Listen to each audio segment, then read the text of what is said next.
Hello everyone, my name is Leonardo Gomes. I'm a lecturer at the University of São Paulo from the Business Administration Department. I'm glad to be here and to invite you for a journey about how entrepreneurs can manage ecosystems and networks. In this lecture, we are going to discuss in detail basically how can entrepreneurs manage ecosystems. The objectives for today are: first, we're going to discuss the value generation cycle. It's an approach for understanding how entrepreneurs can create value. How can entrepreneurs develop a product or service? How can entrepreneurs deliver value to customers? And finally, how entrepreneurs can capture value from the innovation. Following that, we're going to discuss how entrepreneurs can set an ecosystem for developing and support the new venture.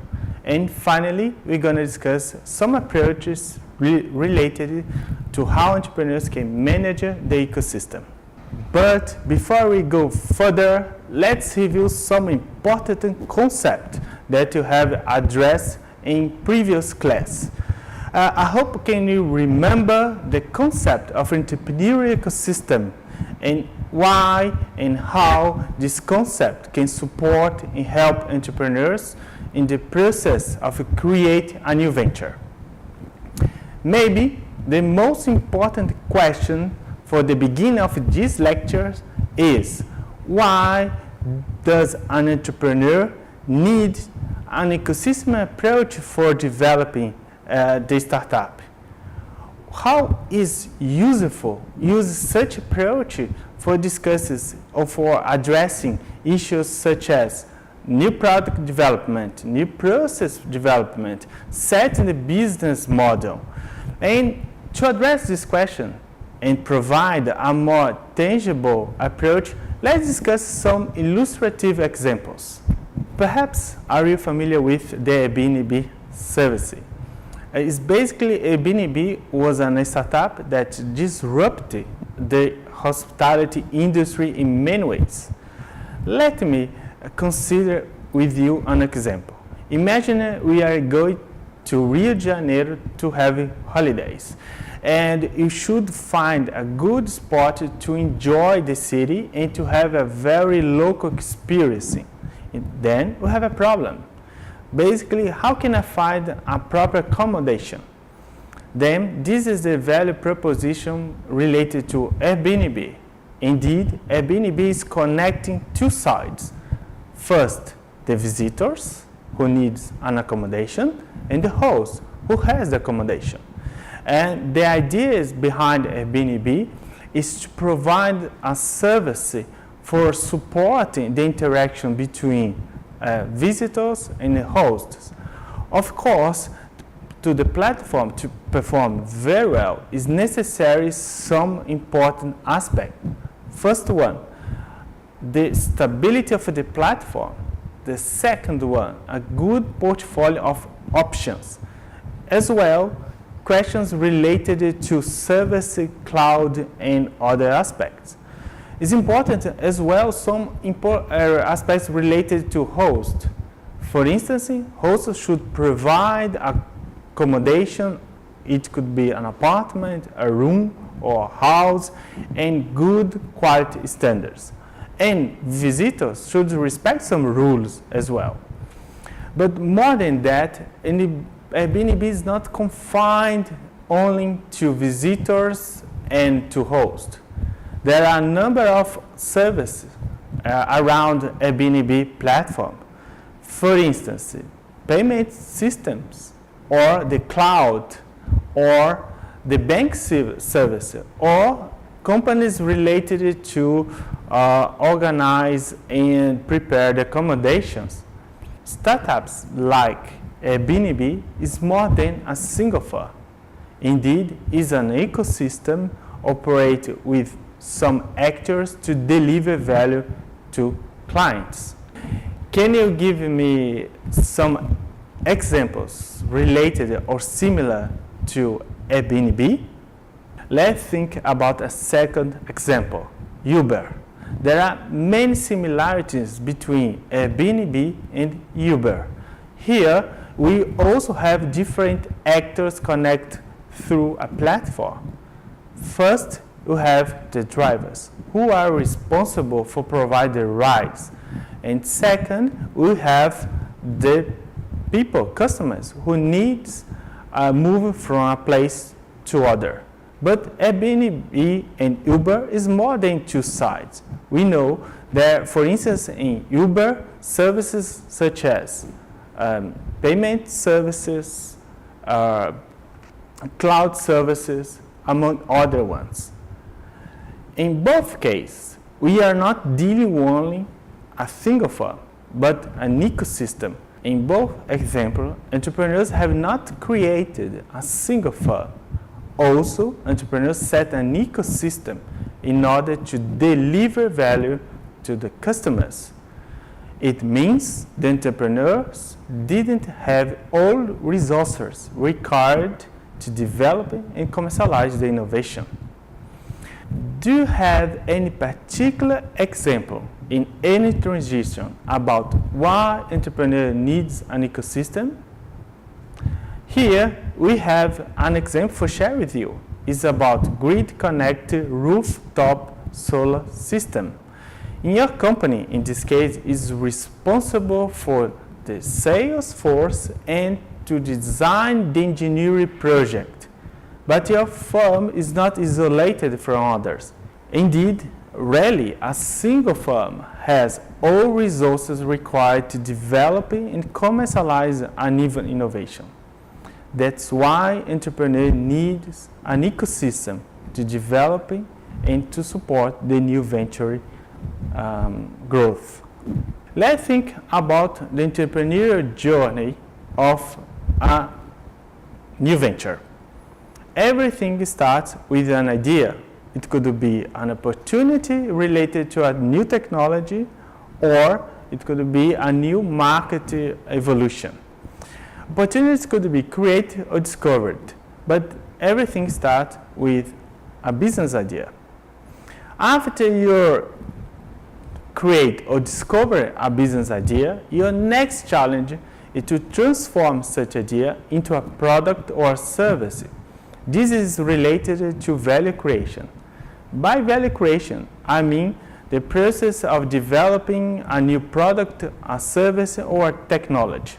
Once you get a very good product or a good service, your next challenge is to offer to market, to develop your production system and build your production facilities. For instance, you should develop or acquire equipment for producing in a very cost-effective way to customers. Also, you have challenges related to commercialize the innovation. In this case, we are more facing problems related to value capture. Of course, entrepreneurs can stop or interrupt the value generation cycle at different moments. Also, entrepreneurs can perform many loops until reach or until develop and commercialize the first successful innovation. Indeed, the value generation covers different phases or moments: business idea, value creation, value delivery, value capture. All these moments, entrepreneurs might need partners, for instance, to provide or to obtain resources to develop the product or service, resources from angel investors, venture capitalists, and other actors. Also, entrepreneurs might need components to build the product or service, or need partners to develop in the production process, or basically to build production facilities. As well, entrepreneurs may face problems related to distribution channels, and this point also might need external actors. And finally, entrepreneurs can need, in many cases, complements. Companies will provide complementary innovations in order to complement entrepreneurs' offer. such as Airbnb and hosts. I hope that is clear for you now why entrepreneur needs an ecosystem, why it's necessary for them to develop and commercialize an innovation. Let's think about some alternative scenarios in order to remark the importance of an ecosystem management. First, suppliers can fail in developing the components, or clients are not able to adopt your product. Even if the product is appealing, clients might struggle to understand and to acquire the product. Or complements are not able to develop the complementary innovations. In this case, could affect the client experience. These scenarios provide good indications to you regarding why ecosystem is important. Because basically, the performance of the entrepreneurial firms might depend as well on the performance of the overall ecosystem. Here, you can face and you can have the notion of interdependence among entrepreneurial firm, suppliers, complementors, and the clients. Summarizing, entrepreneurs need an ecosystem to create and to deliver value to customers. And the performance of entrepreneurial firm depend, in many cases, the performance of the ecosystem as a whole and vice versa. Okay, I hope that you agree with me right now about the importance of ecosystems for the development and commercialization of entrepreneurial innovations. Now our challenge is basically how can I manage these partners? Why entrepreneurial ecosystem is a powerful approach for managing external partners.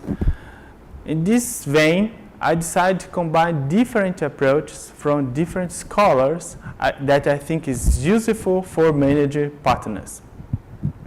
Everything in my approach starts with mapping the ecosystem.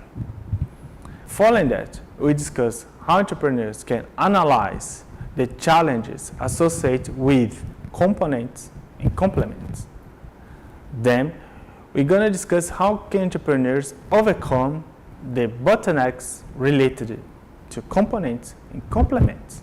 And finally, we're going to discuss how can entrepreneurs build a roadmap about the ecosystem evolution and developing a set of metrics and measures related to ecosystem evolution.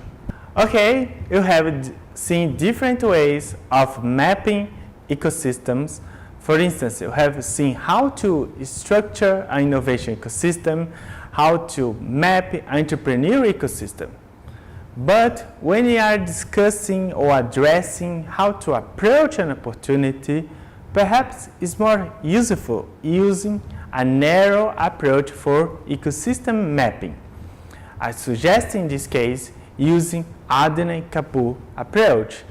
Let's think about an example. First, you have the focal verb, in this case, your startup. Your startup depends on the components. In this case, you're going to have this network of supply.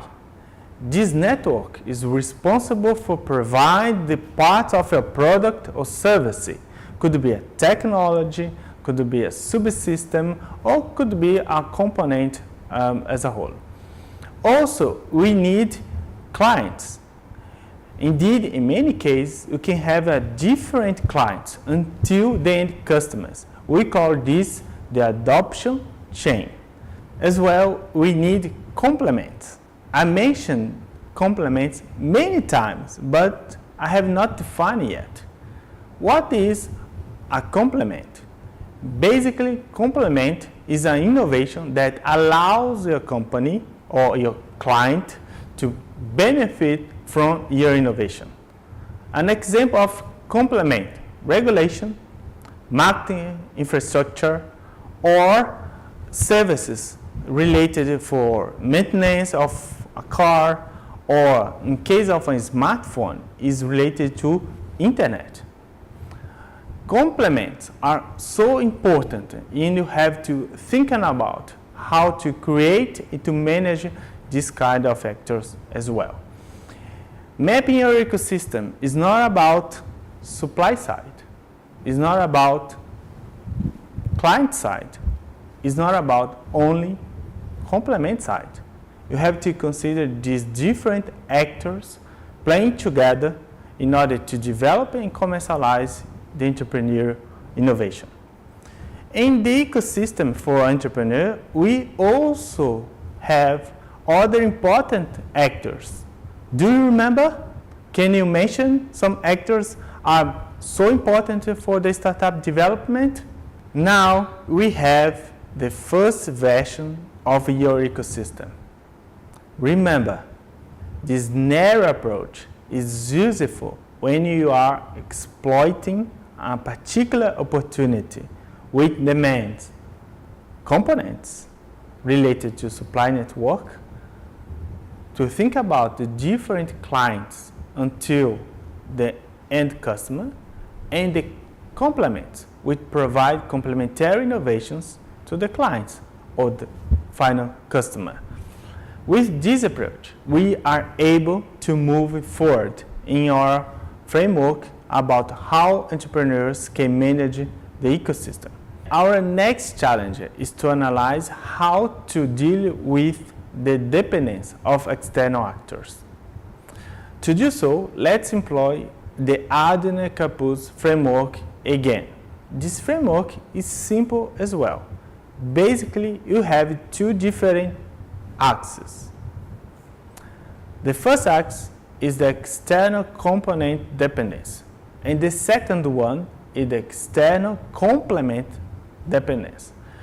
In some cases, as a startup doesn't need any new component or any new complement. In such particular situation, startup will face only internal challenges associated with the development and commercialization of the product.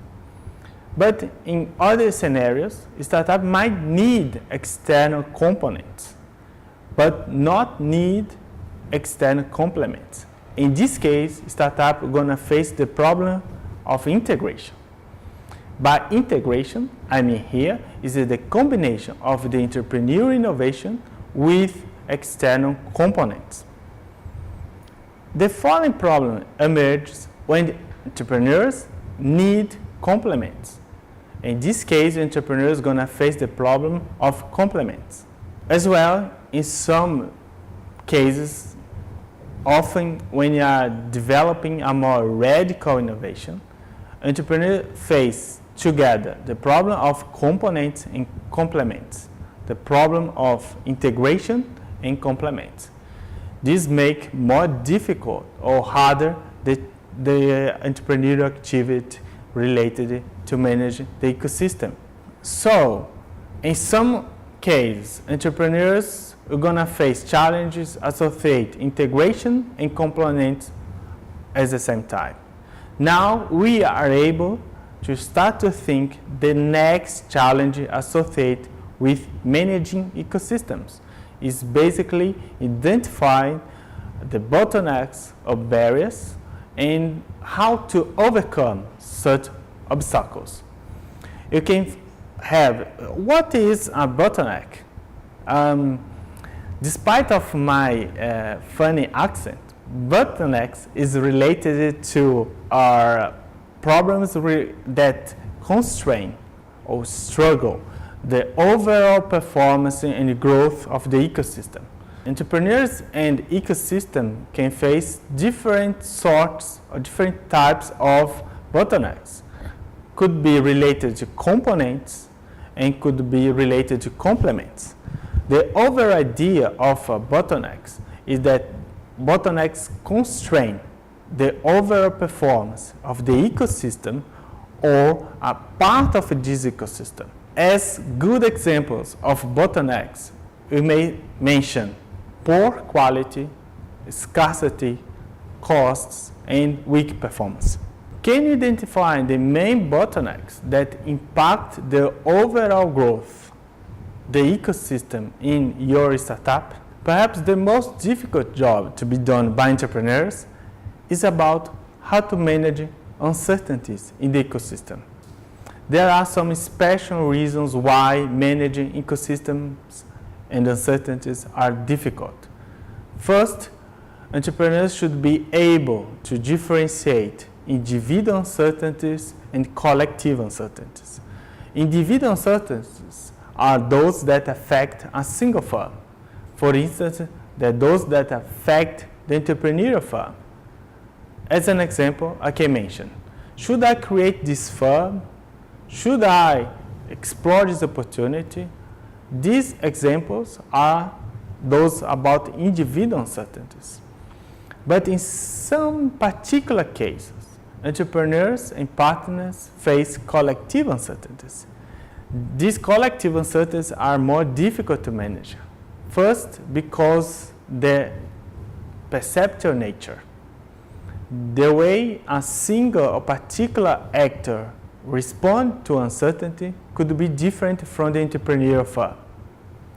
Or the way I verbalize and I communicate or make sense of uncertainty could be different from my client. This perceptual nature of uncertainty increases the difficulties related to how to manage collective uncertainties. Let's come back to our map. Your job now is to identify and to evaluate the potential areas in which can emerge or cause collective uncertainties. You can remember and try to address your component side, your adoption chain, as well as your complement network. Your team perhaps have to remember entrepreneurs are dealing with the problem of integration, thinking about collective uncertainties among suppliers and entrepreneurs. Or entrepreneurs also may face problems related to adoption. Let's think about collective uncertainties among clients and the entrepreneurial firm. And finally, it's important to think about the uncertainties that affect your firm and complements. Remember, when components and complements are not performing very well, they affect the whole experience and performance of the ecosystem. An important step for managing ecosystem is to build a roadmap about the ecosystem evolution. And you can use a different approach to do it. You can use a set of milestones. It's important because you have to divide the ecosystem evolution according to specific phases. You can use as well a diagram and a process. Explain different stages of the ecosystem, or using scenarios to address alternatives for ecosystem evolution. Building a roadmap gonna provide a vision and help you to align your ecosystem. Let's think about an example. Gympass. Gympass is a Brazilian startup, and Gympass decided to be international, to be global since the beginning. In this case, using a roadmap would provide which countries or a sequence of marketing, international marketing, Gympass would like to explore in according to timing, resources, and some other important variables. Scenarios, milestones, process provide you useful approach to build the roadmap for ecosystem, but it's not enough. My final recommendation about how to manage ecosystem is related to using measures, metrics related to ecosystem evolution. Don't think only about your entrepreneurial firm. Think about the ecosystem, how the actors are creating value, how the actors are delivering value, or how the actors in your partner are capturing value. And using a more dynamic control. Remember, your startup gonna grow in the ecosystem as well, in different stages. So it's important to have metrics that capture the evolution. Okay, this is the final comment from me. I'd like to thank you for watching this video. I hope you have enjoyed this journey about how to manage an ecosystem. I'd like to say some special thanks for Andrea, Marina, Thais, and Walter, who support me, help me to produce this video. And let's come back to the class right now. See you.